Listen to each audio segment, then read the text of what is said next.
আলহামদুলিল্লাহ। অতঃপর বিশ্ব মানবতার মহান মুক্তিযোদ্ধা নবী মুহাম্মদুর রাসূলুল্লাহ সাল্লাল্লাহু আলাইহি ওয়াসাল্লামের উপর অসংখ্য অগণিত দুরূদ এবং সালাম জ্ঞাপন করি। আল্লাহুম্মা সাল্লি আলাইহি আল্লাহুম্মা বারিক আলাইহি। আপনারা সবাই ভালো আছেন? আল্লাহ তাআলা আমাদেরকে ভালো এবং সুস্থ রাখুক, সকলে বলি আমিন।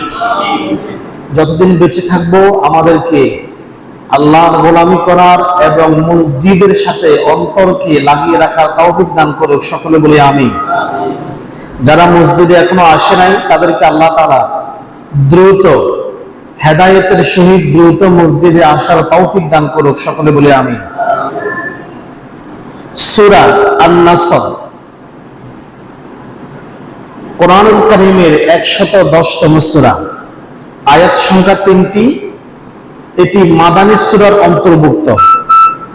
যদিও সূরাটি মক্কায় অবতীর্ণ হয়েছে, তবুও সূরাটি মাদানী সূরার অন্তর্ভুক্ত। কেননা এই সূরাটি আল্লাহর নবীর মদিনায় হিজরতের পর অবতীর্ণ হয়েছে। সূরা আন-নাসরের মাধ্যমে আল্লাহ তাআলা তার প্রিয় হাবিব মুহাম্মদুর রাসূলুল্লাহ সাল্লাল্লাহু আলাইহি ওয়াসাল্লামের জীবনের সমাপ্তিকালের পূর্বাভাস দিয়েছেন। এই সূরা নাজিলের মাধ্যমে আল্লাহ তাআলা তার হাবিবকে পূর্বাভাস দিয়েছেন, হে নবী, আপনি প্রস্তুতি গ্রহণ করেন, খুব শীঘ্রই আপনাকে আল্লাহর সাক্ষাতে যেতে হবে।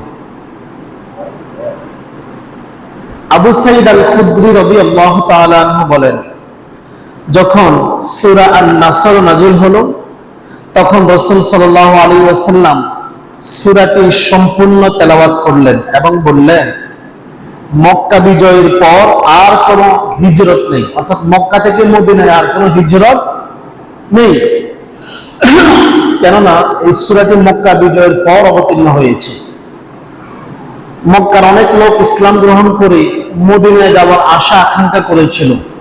আল্লাহ নবী সাল্লাল্লাহু আলাইহি ওয়াসাল্লাম এই সূরাটি তেলাওয়াত করে বললেন, মক্কা বিজয়ের পর আর কাউকে মক্কা থেকে মদিনায় হিজরতের কোনো প্রয়োজন নেই। মুস্তাদরাকে হাকিমের হাদিস। এই সূরাটি নবী সাল্লাল্লাহু আলাইহি ওয়াসাল্লামকে উদ্দেশ্য করে নাজিল করা হয়েছে। মক্কা বিজয়ের মাধ্যমে লোকদের দলে দলে ইসলাম গ্রহণ এবং নবী সাল্লাল্লাহু আলাইহি ওয়াসাল্লামকে প্রেরণের উদ্দেশ্য পূর্ণ হওয়ার ঘোষণা দিয়ে এই সূরা নাজিল করা হয়। এই সূরার আরেকটা তাৎপর্য হলো, এতে মৃত্যু নিকটবর্তী ব্যক্তিকে বেশি বেশি তাওবা, তাসবিহ, ইস্তিগফার করার জন্য আল্লাহ তাআলা উৎসাহ দিয়েছেন। সূরা আন-নাসর কোরআনুল কারীমের নাজিলকৃত সর্বশেষ পূর্ণাঙ্গ সূরা। সর্বপ্রথম পূর্ণাঙ্গ নাজিলকৃত সূরার নাম হচ্ছে সূরা আল-ফাতিহা। মনে আছে আপনাদের? আলোচনা করেছিলাম কোরআনুল কারীমের সর্বপ্রথম পূর্ণাঙ্গ নাজিলকৃত সূরার নাম হচ্ছে সূরা আল-ফাতিহা এবং সর্বশেষ পূর্ণাঙ্গ নাজিলকৃত সূরার নাম হচ্ছে সূরা আন-নাসর। এই সূরা নাজিল হওয়ার পরে আর কোনো পূর্ণাঙ্গ সূরা অবতীর্ণ হয় নাই, কয়েকটি আয়াত অবতীর্ণ হয়েছিল। এই সূরা কি উদ্দেশ্যে অবতীর্ণ করা হয়েছে আমরা হাদিস থেকে দেখি। হযরত আব্দুল্লাহ ইবনে আব্বাস রাদিয়াল্লাহু তাআলা আনহু বলেন, আন্না উমার সাআলাহুম আন কওলিহি তাআলা ইযা জাআ নাসরুল্লাহি ওয়াল ফাতহ। আব্দুল্লাহ ইবনে আব্বাস রাদিয়াল্লাহু তাআলা আনহু বলেন, একদা হযরত ওমর রাদিয়াল্লাহু তাআলা আনহু লোকদেরকে জিজ্ঞাসা করলেন, লোকদের কাছে প্রশ্ন করলেন, ইযা জাআ নাসরুল্লাহি ওয়াল ফাতহ, এই সূরাটি, এই আয়াত দ্বারা কি বোঝানো হয়েছে, তোমরা কি বুঝেছো? লোকেরা জবাব দিল, ক্বালুল ফাতহুল মাদাইনি ওয়াল কুসুরি। লোকেরা জবাব দিল, এই আয়াত দ্বারা বোঝানো হয়েছে শহর, প্রাসাদ এবং দুর্গসমূহ বিজয়। তারা বুঝেছে এই সূরা দ্বারা আল্লাহ তাআলা প্রাসাদ বিজয়ের কথা বুঝিয়েছেন, দুর্গ বিজয়ের কথা বুঝিয়েছেন, বিভিন্ন শহর বিজয়ের কথা বুঝিয়েছেন। কিন্তু এইবারে ওমর ইবনে খাত্তাব রাদিয়াল্লাহু তাআলা আনহু আব্দুল্লাহ ইবনে আব্বাসকে বললেন, ক্বালা মা তাকুলু ইয়া ইবনে আব্বাস, হে ইবনে আব্বাস, আব্বাসের বেটা, তুমি বলো দেখি, ইযা জা নাসরুল্লাহি ওয়াল ফাতহু দ্বারা কি উদ্দেশ্য করা হয়েছে? আব্দুল্লাহ ইবনে আব্বাস বলেন, ক্বাল আজালুন আও মিসলু যুরিবা লি মুহাম্মাদিন নুয়ায়াত লাহু নাফসুহু। আব্দুল্লাহ ইবনে আব্বাস বলেন, আল্লাহ তাআলা এই আয়াতে নবী সাল্লাল্লাহু আলাইহি ওয়াসাল্লামের ওফাতের কথা বলেছেন। কিসের কথা বলেছেন? মানে আল্লাহ নবী এই দুনিয়া থেকে বিদায় নিবে, আল্লাহ তাআলা এই কথা বলেছেন। অথবা মুহাম্মদ সাল্লাল্লাহু আলাইহি ওয়াসাল্লামের দৃষ্টান্ত দিয়েছেন এবং আল্লাহ নবীর শান আলোচনা করা হয়েছে। সহিহ বুখারী 4969 নং হাদিস। এই সূরায় ইসলামের পূর্ণতা বোঝানো হয়েছে, ইসলাম পূর্ণ হয়ে গেছে এবং নবী সাল্লাল্লাহু আলাইহি ওয়াসাল্লামকে প্রেরণের উদ্দেশ্য পূর্ণাঙ্গ হয়েছে এবং রাসূলের মর্যাদা বর্ণিত হয়েছে। ইসলাম পূর্ণ হওয়ার পরে ইসলামের নতুন কিছু সংযোজন করা আর সম্ভব নয়। মুসলিম শরীফের বর্ণনা রয়েছে, হযরত আব্দুল্লাহ ইবনে আব্বাস রাদিয়াল্লাহু তাআলা আনহু একবার উবাইদুল্লাহ ইবনে উতাইবাকে প্রশ্ন করলেন, হে উবাইদুল্লাহ, বলো দেখি কোরআনুল কারীমের সর্বশেষ নাজিলকৃত সূরা কোনটি? উবাইদুল্লাহ বলেন, ইযা জা নাসরুল্লাহি ওয়াল ফাতহু।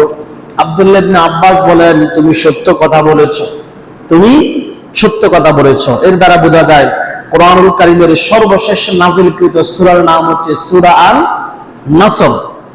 আব্দুল্লাহ ইবনে উমর রাদিয়াল্লাহু তাআলা বলেন, সূরা আন নাসর বিদায় হজ্জে অবতীর্ণ হয়েছিল। কখন অবতীর্ণ হয়েছিল? বিদায় হজে অবতীর্ণ হয়েছিল। এরপর আর কোন পূর্ণাঙ্গ সূরা নাজিল হয় নাই, কয়েকটা আয়াত নাজিল হয়েছিল। এরপর আল্লাহ নবীর উপর এই আয়াতটি অবতীর্ণ হয় যখন আল্লাহ নবী আরাফার মাঠে দাঁড়িয়েছিলেন।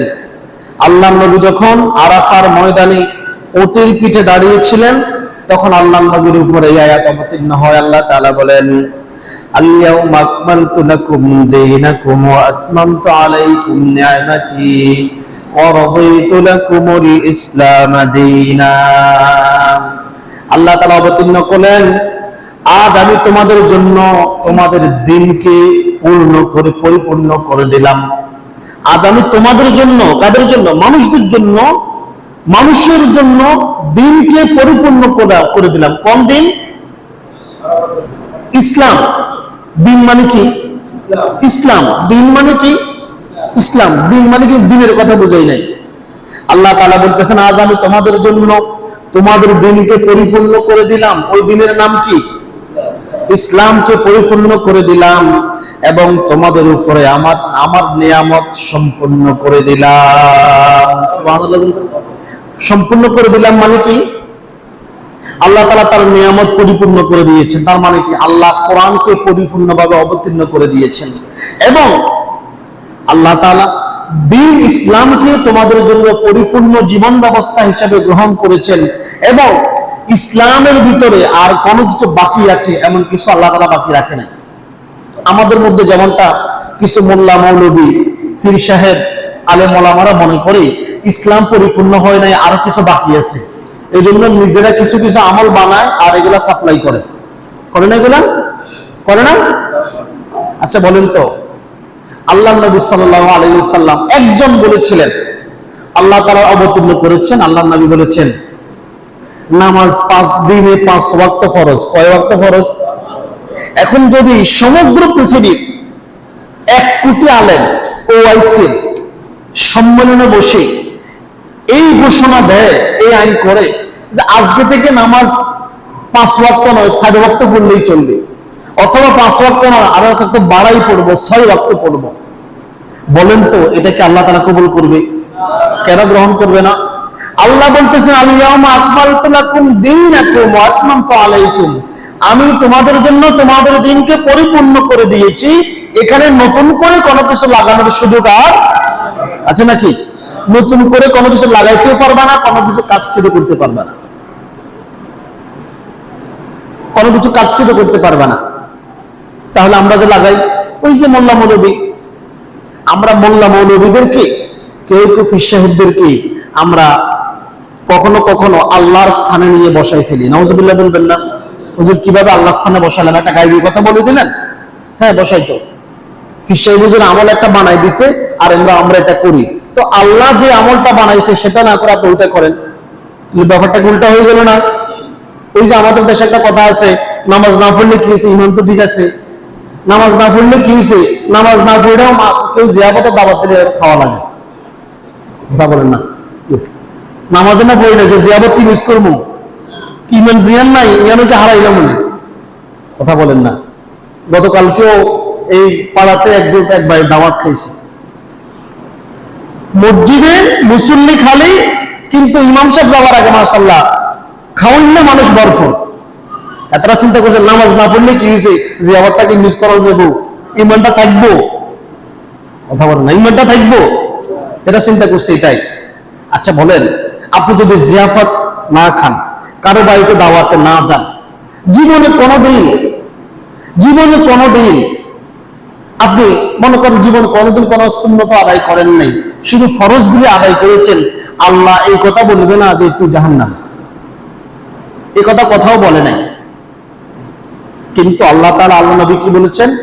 মান তারাকাস সালাতা মুতাআম্মিদান ফাকাদ কাফারা। তোমাদের মধ্যে আর কাফেরদের মধ্যে পার্থক্য কি? সালাত। তাহলে নামাজ না পড়ি কেউ যদি কোরবানি করে, নামাজ না পড়ি কেউ যদি জিয়ারত খায়, নিজেরা খাবায়, নামাজ না পড়ি কেউ যদি শুধু মিলাদ নিয়ে কিয়াম নিয়ে পড়ে থাকে, নামাজ না পড়ে আরো কাজ যতগুলো আছে সবগুলো যদি করে, বলেন তো কোনো ফায়দা হবে? কোনো ফায়দা হবে? কেন হবে না? ইমানটাই তো নাই। ওই যে তার চিন্তা হচ্ছে উল্টা, সে মনে করে কি নামাজ না পড়লে কি হয়েছে, এইগুলো না করলে ইমান থাকবে না। কিন্তু আল্লাহর নবী বলতেছেন ওইগুলো না করে নামাজ না পড়লে ইমান থাকবে না। আমরা ধর্মটাকে উল্টা বুঝেছি, সাবধানতা অবলম্বন করবেন। এই আয়াত কোরআনুল কারীমের সূরা মায়েদার ৩ নং আয়াত অবতীর্ণ হওয়ার পরে আব্দুল্লাহ ইবনে আব্বাস বলেন আল্লাহর নবী ৮১ দিন জীবিত ছিলেন, কেউ কেউ বলেছেন ৫০ দিন জীবিত ছিলেন। এরপরে আল্লাহর নবী সাল্লাল্লাহু আলাইহি সাল্লাম এই দুনিয়ার মায়া ত্যাগ করেন। এই সূরাটি অবতীর্ণ হওয়ার পর অনেক সাহাবী বুঝে ফেলেন যে আল্লাহর নবী আর আমাদের মধ্যে বেশি দিন নাই। তারা কান্না শুরু করে দেন। হযরত আবু বকর রাদিয়াল্লাহু তাআলা কান্না শুরু করে দিয়েছেন যে আল্লাহর নবীকে আল্লাহ তাআলা ডাক দিয়েছেন, খুব শীঘ্রই তিনি আল্লাহর দিদারে পাড়ি জমাবেন। এই আয়াতটি যখন অবতীর্ণ হয়, আল-ইয়াউমা আকমালতু লাকুম দীনাকুম ওয়া আতমামতু আলাইকুম নি'মাতি ওয়া রাদিতু লাকুমুল ইসলাম দীনা, এই আয়াত অবতীর্ণ হওয়ার সময় আল্লাহর নবী বিদায় হজ্জের বাসনে উটের পিঠে দাঁড়িয়েছিলেন। এই আয়াত অবতীর্ণ হওয়ার পরে এই আয়াত তেলাওয়াত করে আল্লাহর নবী লক্ষাধিক সাহাবীকে সামনে রেখে বললেন, এই আমার সাহাবীরা, তোমরা বলো তো আমি কি তোমাদের কাছে আল্লাহর বাণী পৌঁছাই দিয়েছিলাম? একসাথে লক্ষাধিক সাহাবী বলেছিল, নাম ইয়া রাসূলুল্লাহ, আপনি আল্লাহর বাণী আমাদের কাছে পৌঁছাই দিয়েছেন। এরপর আল্লাহর নবী উপরের দিকে আঙ্গুল তুলে বলেন, ইয়া আল্লাহ, হে আমার রব, তুমি সাক্ষী থাকো, লোকেরা সাক্ষ্য দিয়েছে আমি তোমার বাণী সবার কাছে পৌঁছাই দিয়েছিলাম। আল্লাহু আকবার। এটা কেন করেছেন? কিয়ামতের দিন সহিহ বুখারীর হাদিস আগে আলোচনা করেছিলাম, বহু নবী পাকড়াও হয়ে যাবে, তার উম্মতরা অস্বীকার করবে, না আমাদের কাছে নূহ নামে কেউ আসে নাই, আমাদের কাছে মূসা নামে কেউ আসে নাই, তার কাউম উম্মতরা অস্বীকার করবে। সেদিন উম্মতি মুহাম্মাদের অস্বীকারের কোনো সুযোগ নাই। কেন? আল্লাহর নবী লক্ষাধিক মানুষকে সামনে রেখে আল্লাহকে সাক্ষী করেছেন, আল্লাহ তুমি সাক্ষী থাকো। সূরা আন-নাসরের প্রথমেই আল্লাহ তাআলা সাহায্যের কথা বলেছেন এবং বিজয়ের কথা বলেছেন। ইযা জাআ নাসরুল্লাহি ওয়াল ফাতহু, যখন আসবে আল্লাহর সাহায্য এবং বিজয়। এর দ্বারা বোঝানো হচ্ছে আল্লাহর সাহায্য ছাড়া মুমিনরা কখনোই বিজয়ী হতে পারবে না। আমরা দেখেন, আমরা কোরআন নিয়ে গবেষণা করি না, আমরা গবেষণা করি মোবাইল নিয়ে, আমরা গবেষণা করি জায়গা জমি নিয়ে, আমরা গবেষণা করি কার বেটার বউ সুন্দর, কার বেটার বউ কালো, কার বউর কি দোষ আছে, কোন লোকের কি দোষ আছে, আমরা এইগুলো অনুসন্ধান করি। কে কিভাবে নামাজ পড়লো, কে কিভাবে নামাজ পড়লো না, কে কি করলো না, আমরা এইগুলো অনুসন্ধান করি। কিন্তু কাফের মুশরিকরা কিন্তু গবেষণা করে বসে আছে। তারা চিন্তা করলো এই যে কোরআনুল কারীমে আল্লাহ বলেছেন ইযা জাআ নাসরুল্লাহি ওয়াল ফাতহু, যখন আসবে আল্লাহর সাহায্য এবং বিজয়, তার মানে আগে আল্লাহর সাহায্য আসতে হবে, তারপর বিজয় আসবে। এখন আল্লাহর সাহায্য আসার জন্য কি করতে হবে? আল্লাহর সাথে সম্পর্ক বজায় রাখতে হবে। তাহলে মুসলমানদেরকে যদি আল্লাহর সাথে সম্পর্ক থেকে দূরে রাখা যায়, তাহলে আল্লাহর সাহায্য আর আসবে না, মুসলমানরা বিজয়ী হবে না, বিজয়ী আমরাই হব। তাদের চক্রান্ত দেখেছেন? আমরা কিন্তু গবেষণা করি নাই, তারা ঠিকই গবেষণা করেছি। এই গবেষণা করে আজকে মুসলমানদের হাতে হাতে মোবাইল দিয়েছি। সারাদিন আমরা ওই যে বুড়ো বয়সেও বুড়ো হয়ে গেছে, দাঁড়িয়ে ফাঁকি গেছে, এরপর টেলিভিশনের মানে আমরা ঘরে বসে আছি, উপন্যাস নিয়ে বসে আছি, অলস সময় কাটাচ্ছি। আল্লাহর কাছে সাহায্য প্রার্থনা করতেছি না, আল্লাহর সাথে সম্পর্ক রাখতেছি না, আল্লাহর সাহায্য আসতেছে না। আর আল্লাহর সাহায্য ছাড়া কোনোদিন মুমিন বিজয়ী হতে পারে না। আজকে আল্লাহ ফিলিস্তিনের মানুষটাকে মারিয়ে রাখছে, আল্লাহ কোনাই লাভ হবে? কি লাভ হবে বলেন? কি লাভ হবে? আপনি কি নামাজ পড়ছেন? তাহাজ্জুদ করে কয়দিন দোয়া করছেন বলেন? নামাজের ভিতরে দাঁড়ায় কোনদিন দোয়া করছেন? সারাদিন টেলিভিশনের পর্দায় বসে থাকেন, এরপরে 3 ঘন্টা ছবি দেখার পরে যখন খবর আসে যমুনা টিভিতে খবর, হায় হায় আর কি নিষ্ঠুর, মুম্বাই এসে উড়াই দিছে, কি ফায়দা হবে আপনার হা হা দিয়া? আল্লাহর সাথে সম্পর্ক নাই, আপনি হা হা করেন, বিজয় এভাবে আসবে? কাল্লা, কখনো নয়। আগে সাহায্য আসতে হবে, আর সাহায্য আসার জন্য আল্লাহর সাথে নবী যেভাবে সম্পর্ক রেখেছেন, সাহাবীরা যেভাবে আল্লাহর সাথে সম্পর্ক রেখেছে, এইভাবে সম্পর্ক রাখতে হবে। আর সাহায্য যখন আসবে তখন বিজয় হবেন। রাসূল সাল্লাল্লাহু আলাইহি সাল্লামের জীবদ্দশায়ও আল্লাহ তাআলা সকল অভিযানে সাহায্য করেছিলেন এবং বিজয়ী হয়েছিলেন। অতএব সর্বাবস্থায় সাহায্য কার কাছে প্রার্থনা করতে হবে? আল্লাহর কাছে, এবং তিনি সাহায্য পাঠাবেন।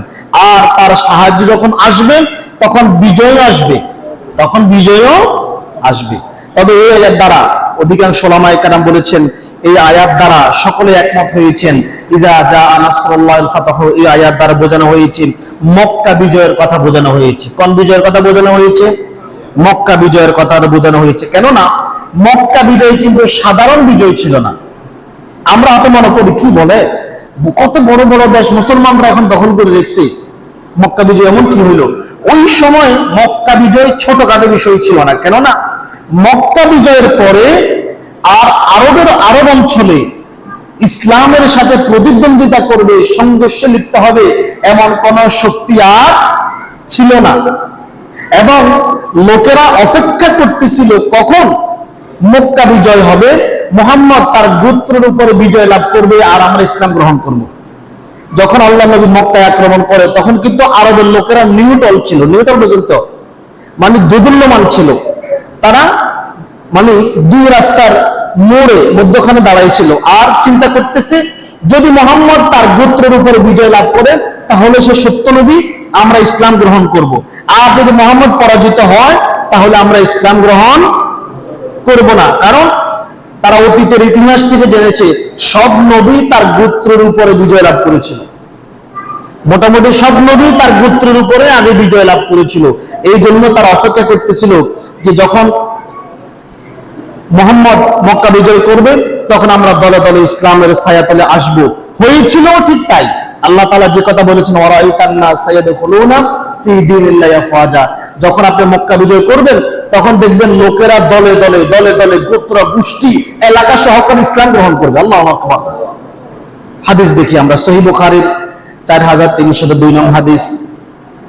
আবু কিলাবা রাহিমাহুল্লাহ বলেন, আমি একবার আমর ইবনে সালামা রাদিয়াল্লাহু তাআলা আনহুকে তার ইসলাম গ্রহণের ব্যাপারে জিজ্ঞাসা করলাম, আপনারা কিভাবে কখন ইসলাম গ্রহণ করলেন?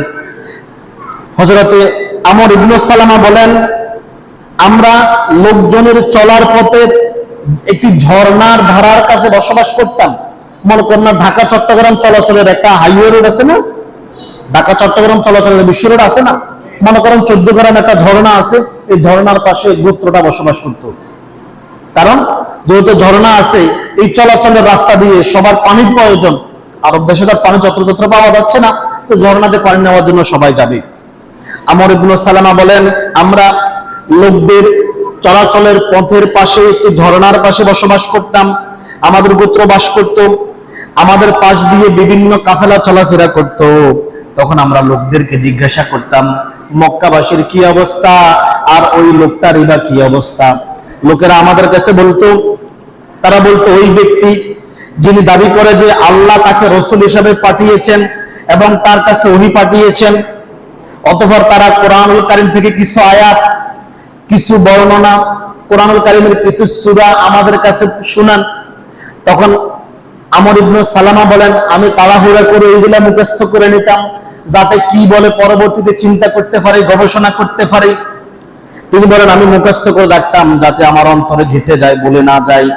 অতঃপর সমগ্র আরবের লোকেরা ইসলাম গ্রহণের জন্য মুহাম্মদ সাল্লাল্লাহু আলাইহি সাল্লামের বিজয়ের অপেক্ষা করতেছে। সুবহানাল্লাহ বলবেন না? সবাই অপেক্ষমান, কখন বিজয়ী হবে, আমি তার পক্ষ নিব, আমরা তার পক্ষ নিব।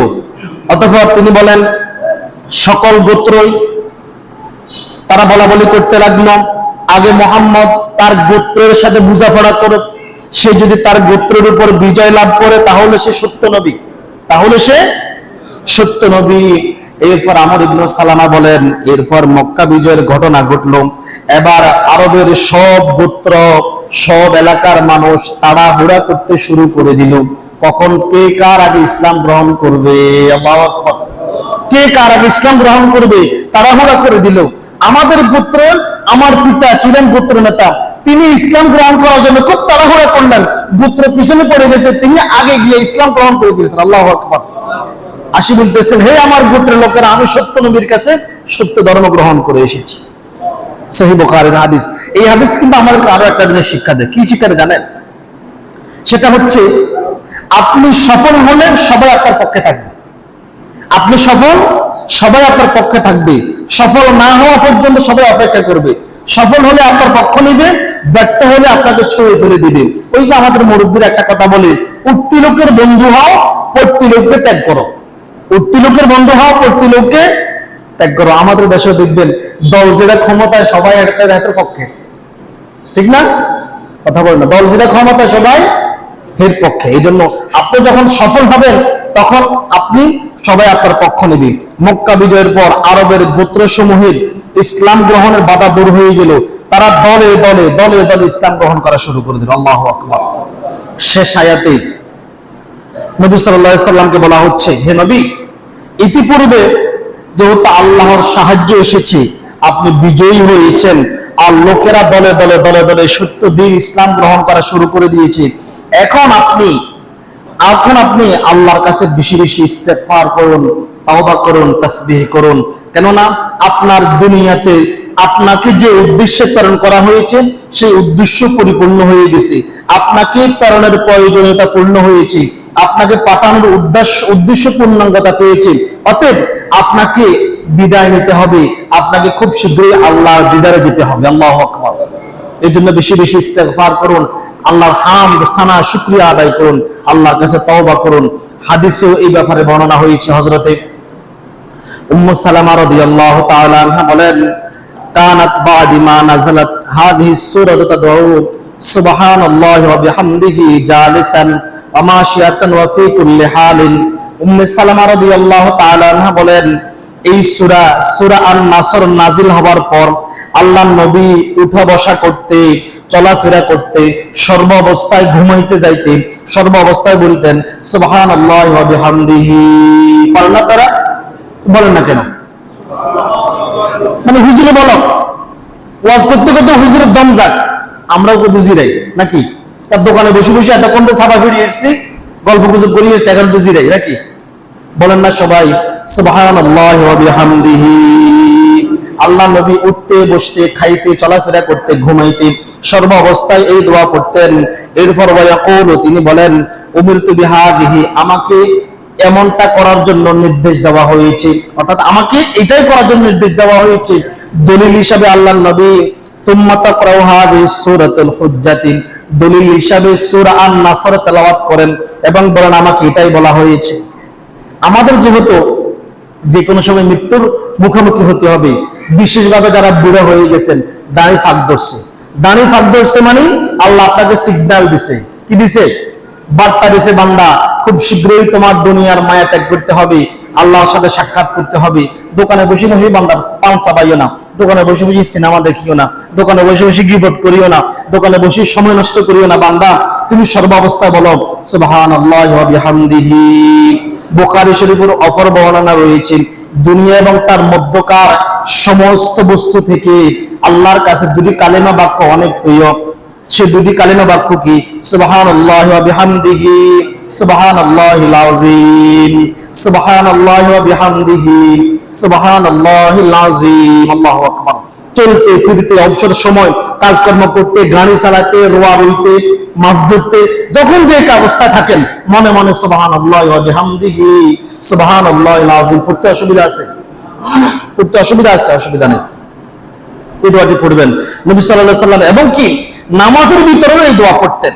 আয়েশা রাদিয়াল্লাহু তাআলা আনহা বলেন, মা সাল্লান নবী সাল্লাল্লাহু আলাইহি ওয়াসাল্লাম সালাতু বাদি আন নাযালাত আলাইহি ইযা জা নাসরুল্লাহি ওয়াল ফাতহু, যখন সূরা আন-নাসর নাজিল হলো, নাজিল হওয়ার পরে আল্লাহ নবী এমন কোন নামাজ আদায় করেন নাই যে নামাজে রুকু সিজদায় এই দোয়া পড়েন না, ইল্লা ইয়াকুলু ফিহা সুবহানাকা রাব্বানা ওয়া বিহামদিকা আল্লাহুম্মা গফিরলি। আমরা তো শুধু কার রুকু সিজদা দোয়া একটাই মুখস্থ করছি, আজীবন এটা দিয়ে পার করি, সুবহান রাব্বিল আযীম সুবহান রাব্বিল আলা। রুকু সিজদা আরো অসংখ্য দোয়া আছে, আমরা হয়তো পারি না, হৃদয় আমাদের একটা মুক্তবর হুজুরে শিখিয়ে দিয়েছে, এটা নিয়ে জীবন পার করি, কিন্তু দোয়া আরো আছে। রুকু সিজদা পড়ার জন্য আরো অসংখ্য দোয়া আছে। এমন এমন দোয়া আছে যে আল্লাহ নবী, আমরা শুনছি না, আল্লাহ নবী সিজদায় গেলে ঘন্টার পর ঘন্টা পড়ে থাকতেন। আম্মা জান আয়েশা মনে করতেন উনি কি জীবিত আছেন না মরে গেছেন। নাকের উপরে হাত দিত, পিঠের উপরে হাত দিত, আল্লাহ নবী হাত সরাই দিতেন, তখন আয়েশা রাদিয়াল্লাহু তাআলা বুঝতেন জীবিত আছে। এই যে লম্বা সিজদা কি পড়তেন, লম্বা লম্বা দোয়া আছে, এক এক দোয়া আছে 1 পৃষ্ঠা 2 পৃষ্ঠা। আল্লাহু আকবার। এই দোয়াগুলি পড়তেন। আমরা তো একটা নেই পড়ে গেছি, ফারিদাতে পারি না, ওটা এটাও তো পারে না, শিখিও না। আল্লাহ নবী রুকু সিজদায় এই দোয়া আদায় করতেন, সুবহানাকা রাব্বানা ওয়া বিহামদিকা আল্লাহুম্মা গফিরলি। হে আল্লাহ তুমি পবিত্র, তুমি আমাদের রব, সকল প্রশংসা তোমার এই জন্য নির্ধারিত। হে আল্লাহ তুমি আমাকে ক্ষমা করো। আল্লাহু আকবার। মুসলিম শরীফের বর্ণনা রয়েছে রাসূল সাল্লাল্লাহু আলাইহি ওয়াসাল্লাম জীবনের শেষ সময়গুলোতে বেশি বেশি এই দোয়া পড়তেন, সুবহানাল্লাহি ওয়া বিহামদিহি আস্তাগফিরুল্লাহ ওয়া আতুবু ইলাইহি, সুবহানাল্লাহি ওয়া বিহামদিহি আস্তাগফিরুল্লাহ ওয়া আতুবু ইলাইহি। এই সহজ সহজ দোয়া আমরা এগুলো পারি, সবাই মোটামুটি পারে, আর 80% লোকে পারে, কিন্তু পড়ে না, কিন্তু আমল করে না। অতএব সূরা নাসর থেকে আমরা এই শিক্ষা পেলাম, আল্লাহ পরীক্ষার পর তার সাহায্য আসে, আর যখন আল্লাহর সাহায্য আসে তখন বিজয়ের ধার এবং পথ উন্মুক্ত হয়ে যায় এবং বিজয় লাভ করে। আর বিজয়ী সবাই বিজয়ীদের পক্ষে চলে যায়, বিজয়ীদের শক্তি বৃদ্ধি পায়, বিজয়ীরাই ইতিহাসে স্থান করে নেয়। সূরা নাসরের বড় একটা শিক্ষা কিন্তু এটাই। এবং পরবর্তী সময়ে বিজয়ীদেরই গুণগান চলে। আর বিজয়ীদের তখন উচিত অহংকারী না হয়ে, দাম্ভিক না হয়ে আল্লাহর প্রশংসা করা, তাওবা ইস্তেগফার করা, আল্লাহর সাহায্য কামনা করা, তাকওয়াবান হওয়া। যদিও বর্তমান সমগ্র বিশ্বের সব গণতান্ত্রিক রাষ্ট্রে যেই ক্ষমতায় আসে সেই মনে করে আমি তো একটা কিছু, এই জন্য কারো ক্ষমতা দীর্ঘস্থায়ী হয় না। কেন? সেটি কিছু একটা মনে করছে। কিন্তু আল্লাহ বলতেছেন যখন তুমি বিজয়ী হবা, ক্ষমতা পাবা, তখন কি করবা? ফাসাব্বিহ বিহামদি রাব্বিকা ওয়াস্তাগফিরহু ইন্নাহু কানা তাওয়াবা। বেশি বেশি আল্লাহর প্রশংসা করো, আল্লাহর তাওবা করো, ইস্তেগফার করো, বেশি বেশি আল্লাহর তাসবিহ পাঠ করো। আমরা উল্টাটা করি। আবার শেষ আয়াতে নবী সাল্লাল্লাহু আলাইহি সাল্লামকে বলেছেন, হে নবী আপনি বেশি বেশি ইস্তেগফার করেন, তাওবা করেন। এর মানে এই নয় যে আল্লাহ নবী পাপ ছিল, এটা নাকি? না, এটা উম্মতদেরকে শিক্ষা দেওয়ার জন্য বলছেন যে তোমরা জীবনের শেষ সময়গুলিতে বেশি বেশি তাসবিহ করো, ইস্তেগফার করো। আল্লাহ তাআলা আমল করা তৌফিক দান করুক। সকলে বলে আমিন। সংক্ষেপে আমরা সূরা আন-নাসরের অনুবাদটা একটু আমরা সবাই পড়ি। সবাই আমার সাথে বলেন, বিসমিল্লাহির রহমানির রহিম। পরম করুণাময় অসীম দয়ালু আল্লাহর নামে শুরু করছি। কার নামে? সর্বাবস্থায় বিসমিল্লাহির রহমানির রহিম। সব কাজের শুরুতে বিসমিল্লাহ বলে শুরু করতে হবে। আপনি পোশাক পরবেন, খুলবেন, খাবার খাবেন, সব প্রত্যেকটা কাজের শুরুতে কি বলতে হবে? বিসমিল্লাহ করতে হবে। দোকানদার দোকান খোলার সময় বলিও না যাত্রা করি নাই, বলবেন যে বিসমিল্লাহ করি নাই এখনো। কি করি না এখনো? বিসমিল্লাহ বলে শুরু করবেন সব কাজ, দেখবেন আল্লাহ এমনিতে বরকত দিবে। বিসমিল্লাহ বলতে হবে। আপনি স্ত্রীর কাছে গেলে তখনও বিসমিল্লাহ বলতে হবে, নয়তো স্বামী স্ত্রীর মধ্যখানে শয়তান সুযোগ নেবে। বাচ্চা যেটা হবে এটা শয়তান বারবার আসর করবো, এই যে এক একজন 8-10 সুটকি আর বাপ হয়ে গেছে, এখন বিসমিল্লাহ বলে নাই। কথা বলেন না, বিসমিল্লাহ বলে শুরু করে নাই। এরপর আসেন আল্লাহ তাআলা বলেন ইযা জাআ নাসরুল্লাহি ওয়াল ফাতহ, বলেন সবাই ইযা জাআ নাসরুল্লাহি ওয়াল ফাতহ, যখন আসবে আল্লাহর সাহায্য এবং বিজয়। দেখছেন আল্লাহ বলতেছে আগে আল্লাহর সাহায্য আসে, তারপরে কি আসে? আল্লাহর সাহায্য ছাড়া কেউ বিজয় হতে পারে না। এরপরে আল্লাহ তাআলা বলেন ওয়ারাআইতান নাসা ইয়াদখুলুনা ফি দীনিল্লাহি আফওয়াজা, বলেন সবাই আমার সাথে ওয়ারাআইতান নাসা ইয়াদখুলুনা ফি দীনিল্লাহি আফওয়াজা, আপনি যখন আল্লাহর সাহায্য পাবেন, বিজয় আসবে, এইবারে দেখবেন আল্লাহ তাআলা বলতেছেন আর মানুষদেরকে দলে দলে আল্লাহর দ্বীনে প্রবেশ করতে দেখবেন। আপনি যে বললাম বিজয়ী হলে, সফল হলে সবাই আপনার পক্ষ নেবে, ব্যর্থ হলে সবাই আপনাকে ছুড়ে ফেলে দিবে। বাস্তবতা দেখেন না, এমনটাই হয়। এরপর আল্লাহ তাআলা বলতেছেন সবাই আমার সাথে বলেন ফাসাব্বিহ বিহামদি রাব্বিকা ওয়াস্তাগফিরহু ইন্নাহু কানা তাওয়াবা, তখন আপনি আপনার রবের প্রশংসা সহ তার পবিত্রতা মহিমা ঘোষণা করুন এবং তার কাছে ক্ষমা প্রার্থনা করুন, নিশ্চয়ই তিনি ইন্নাহু কানা তাওয়াবা, নিশ্চয়ই তিনি তাওবা কবুলকারী। আল্লাহ তাআলা সূরা আন-নাসর থেকে আমাদেরকে শিক্ষা নিয়ে জীবনকে সুন্দর করার তৌফিক দান করুক। সকলে বলি আমিন। আসসালামু আলাইকুম ওয়া রাহমাতুল্লাহি ওয়া